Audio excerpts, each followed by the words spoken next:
ঢাকায় নতুন সরকার আর দরজায় কড়া নাড়ছে ওয়াশিংটন। রাজনৈতিক পালাবদলের এক মাসের মধ্যেই মার্কিন যুক্তরাষ্ট্রে দক্ষিণ ও মধ্য এশিয়া বিষয়ক সহকারী পররাষ্ট্রমন্ত্রী এস পল কাপুরের সফর বলছে বাংলাদেশকে ঘিরে বৈশ্বিক কূটনীতির গতি বাড়ছে।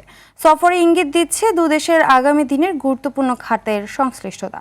সাবেক কূটনীতিকদের মতে নতুন সরকারের সামনে এখন একদিকে ট্যারিফ চ্যালেঞ্জ, অন্যদিকে ওয়াশিংটনের সঙ্গে সম্পর্ক দৃঢ় হওয়ার ইঙ্গিত। আরও জানাচ্ছেন শাকিলা করিম। বাংলাদেশে জাতীয় সংসদ নির্বাচনের পর পল কাপুরের ঢাকায় আসা যুক্তরাষ্ট্র থেকে জ্যেষ্ঠ কর্মকর্তা পর্যায়ের প্রথম সফর। 3 দিনের সফরে পররাষ্ট্র ও বাণিজ্য ক্ষেত্রে আগামী দিনগুলোতে সম্পর্কের পথনকশা কেমন হবে তা এই সফরে অনেকটা স্পষ্ট।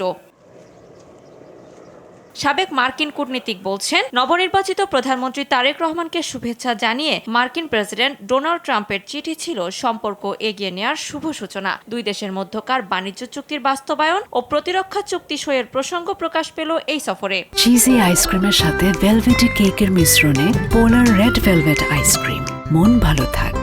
এই সরকার মোটামুটি ইতিবাচকভাবেই মার্কিন সরকারের সাথে সম্পর্ক চালিয়ে যেতে আগ্রহী। এখন প্রশ্ন হলো যেভাবে চারদিকে আমাদের অর্থনৈতিক সমস্যা জটিল হচ্ছে, মধ্যপ্রাচ্যে যুদ্ধের দামামা ইতিমধ্যে বাড়ছে চলছে, সেই ক্ষেত্রে সম্পর্ককে আমরা কিভাবে নিয়ে যাব।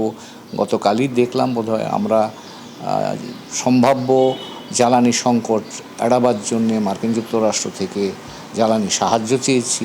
সেটাও আর একটা বিষয় এবং সেটাও সম্পর্ককে ঘনিষ্ঠ করতে সহায়তা করবে। তবে নির্বাচনের ঠিক 3 দিন আগে ইউনূস সরকারের করা ট্যারিফ চুক্তি বাস্তবায়ন এই সরকারের সামনে বড় চ্যালেঞ্জ বলে মনে করেন এই কূটনীতিক। এই ট্যারিফ এগ্রিমেন্টটা কিভাবে বাস্তবায়িত হবে সেটা নিয়েও তারা কিন্তু আমার মনে হয় আগ্রহী আছেন।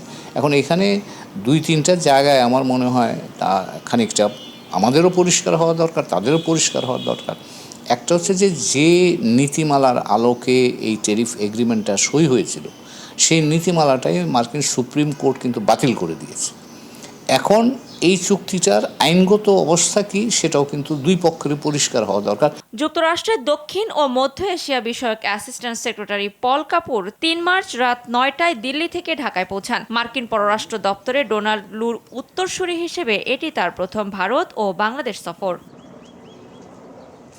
শাকিলা করিম, RTV, ঢাকা।